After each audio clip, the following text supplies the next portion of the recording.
All right, so let's talk about the law of cosines now.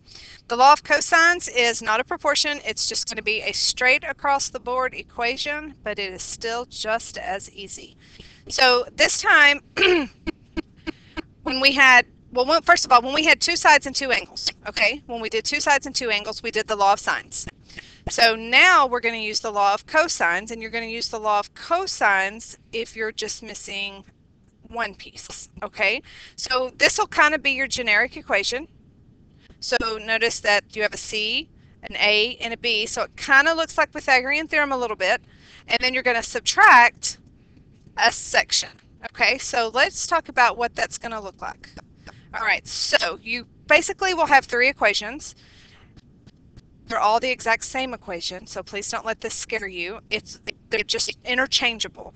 Please notice that if you start with side C, you're going to end with angle C. So if you start with side B, you're going to end with angle B, and so on.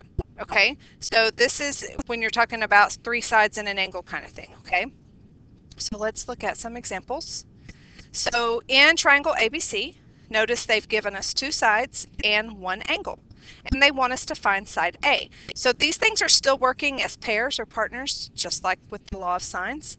So since we're looking for side A, then we're going to use the formula that says A equals. So if we start with an A, we end with an A. So now plug in the appropriate numbers where they go in the formula. So you get A squared equals 12 squared plus 20 squared minus 2 times 12 times 20, and that should be the cosine of 45. That was a typo on my part, so this should say cosine 45. All right, now next go through and just do the calculations. I just want you to see it. 144, 400. You multiply those three numbers, it comes to 480, and then you still have your cosine 45.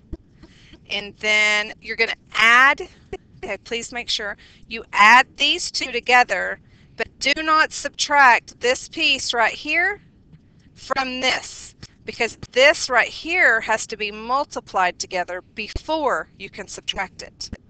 So be real careful there.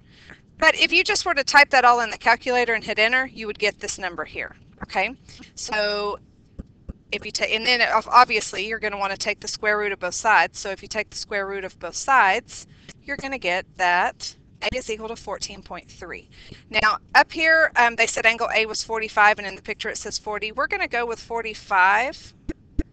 So just keep in mind that this angle is 45 degrees. All right, and number 2. So it says find the largest angle. Well, remember the largest angle is across from the largest side. Since 18 is our largest side, then we're going to look for angle B. So if we're looking for angle B, that means my equation needs to end with angle B, so it needs to start with angle, or with side B, sorry. So we're going to find this to the nearest tenth.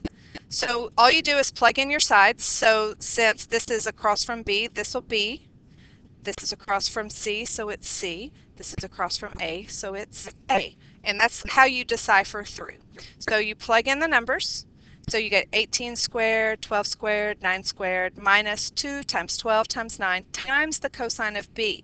Now, this is where you're going to have to be very, very careful. So go ahead and do your calculations. 324, 144, 81, minus. Then you want to multiply these three guys right here together. So you get 216 cosine B. Then go ahead and add these two, but again, do not subtract the 216. Okay, do not subtract the 216. So these two add up to 225. So we get 225 minus 216 cosine B. So now what you want to do is you want to subtract this piece from both sides. So subtract the 225 from both sides. So I'm going to subtract the 225, and I'm going to subtract the 225 from here.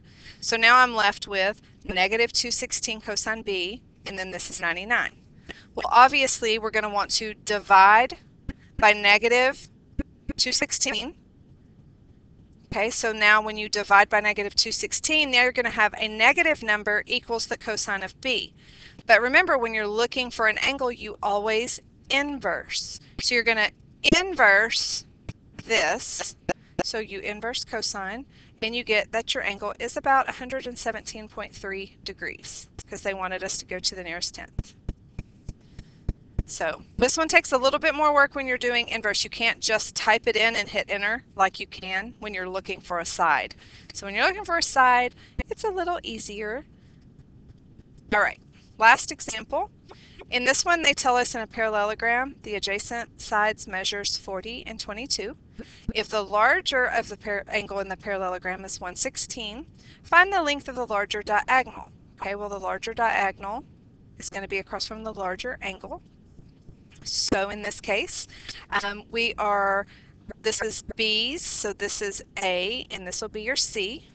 So if you plug it all in, since we're looking for B, then we're going to use the formula that starts with B and ends with B. So plug all the numbers in where they go, and that should have been cosine 116. I already fixed that one.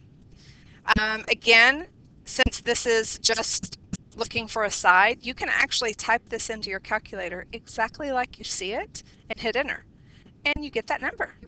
So take the square root of both sides. So if we take the square root of both sides, we can find out that side B is 53.437, which is approximately 53 units.